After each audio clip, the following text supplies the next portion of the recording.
दोस्तों आज की इस वीडियो में हम बात करेंगे भारत के ऐसे पड़ोसी देश के बारे में जहां कोई बेघर नहीं रहता है और ना ही कोई भी भूखा रहता है और सबका फ्री में इलाज भी किया जाता है। तो चलिए इस वीडियो में हम उस देश के बारे में जानेंगे, लेकिन उससे पहले आपसे एक छोटी सी रिक्वेस्ट है कि अगर आप मेरे चैनल पे पहली बार आए हैं तो सबसे पहले जाकर चैनल को सब्सक्राइब कर लें, क्योंकि इसी तरह की इंटरेस्टिंग वीडियो हमारे इस चैनल पे हमेशा मिलती रहती है। और साथ ही अगर वीडियो पसंद आए तो वीडियो को एक लाइक जरूर से करें। तो दोस्तों आज हम बात कर रहे हैं भूटान के बारे में। जी हाँ, भूटान हमारा ऐसा पड़ोसी देश है जहाँ कोई बेघर नहीं है, ना ही कोई भूखा रहता है। भूटान सरकार सबके मुफ्त इलाज और स्वास्थ्य का खर्च वहन करती है। उसे दुनिया के सबसे खुशहाल देशों में गिना जाता है। आध्यात्मिक तौर पर काफ़ी ऊंचा माने जाने वाला ये देश नेचर के काफ़ी करीब रहता है और यहाँ की ज़्यादातर आबादी गांव में ही रहती है। भूटान के पास सेना है, लेकिन चारों ओर से घिरा होने की वजह से नौसेना नहीं है।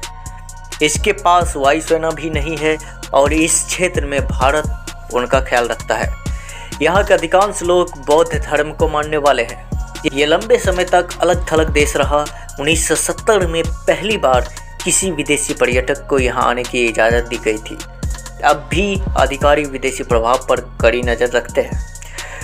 तो चलिए अब बात करते हैं भूटान के बारे में, कुछ इंटरेस्टिंग फैक्ट्स के बारे में।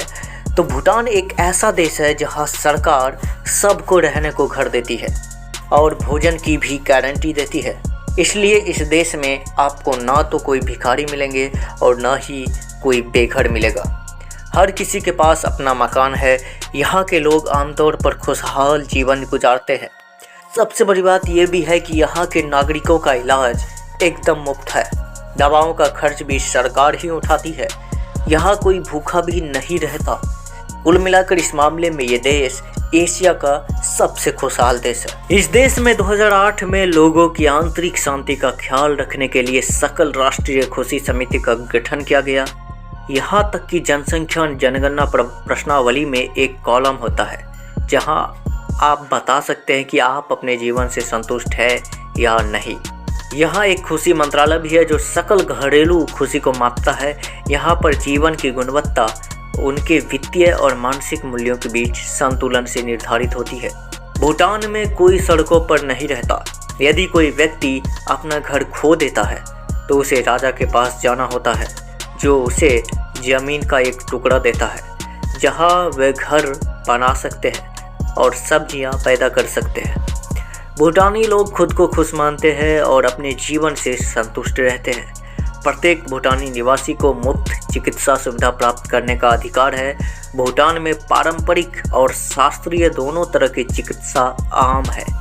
ये व्यक्ति खुद ही तय करता है कि उसे किस विधि से उपचार कराना है। भूटान पर्यावरण क्षेत्र में अग्रणी रहा है। प्लास्टिक की थैलियाँ वहाँ 1999 से ही प्रतिबंधित है। तंबाकू लगभग पूरी तरह से गैर कानूनी है। कानून देश के 60% भाग में जंगल होने ही चाहिए। कमाल के प्राकृतिक दृश्यों और शानदार संस्कृति के बावजूद यह अब भी बड़े पैमाने पर पर्यटन से बचा रहा है और ऐसा जानबूझकर किया गया है। यह बढ़ते पैरों पर भी विशेष ध्यान देते हैं। वैसे 2015 में भूटान ने एक विश्व रिकॉर्ड बनाया था जब लोगों ने सिर्फ 1 घंटे में 50,000 पेड़ लगाए।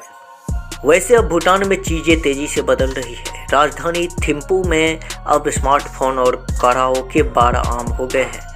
युवा यहाँ आबादी में बहुत तादाद में है और सभी ने सोशल मीडिया को आसानी से स्वीकार कर लिया है।